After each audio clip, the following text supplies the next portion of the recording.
In this problem, we were asked to add two fractions. So when we're adding fractions, the denominators must be the same.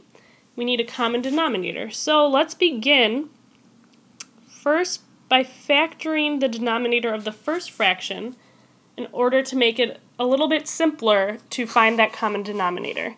So we are going to use factor by grouping, and so we're looking for factors of 2, because we did 2 times 1, that will add up to 3, and so our factors are going to be 1 and 2. So we will rewrite this denominator to be 2x squared plus 2x plus a 1x plus 1. And then we will group these terms. And on this first grouping, we can factor out a 2x, so we are left with an x plus 1. And in the second grouping, we can't factor anything out, so it stays as just x plus 1. Now, finishing our factoring by grouping, we have the quantity of 2x plus 1, remember that there's a 1 in front of this second grouping, times x plus 1. So this is now our new denominator of the first fraction.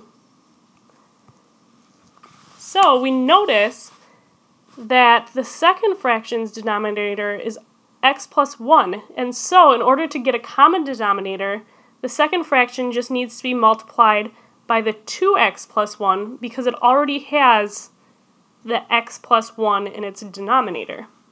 So if we rewrite the whole expression, we'll be left with a negative 3x plus 3 times 2x plus 1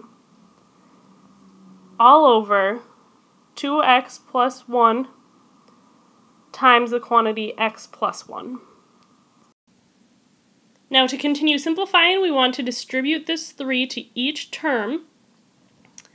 So we'll be left with negative 3x plus 6x plus 3 in the numerator.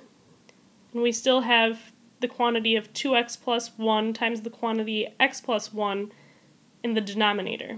Now notice we have like terms in the numerator, so we want to combine those like terms, and we're left with 3x plus 3 all over our same denominator again. And we can also notice that in the numerator, we can factor out a like term of 3. So when we do that, we have 3 times x plus 1, and then we'll still have our common denominator. Now, notice that we can divide the x plus 1's out to 1, and we are left with 3 divided by 2x plus 1, so our final answer is C.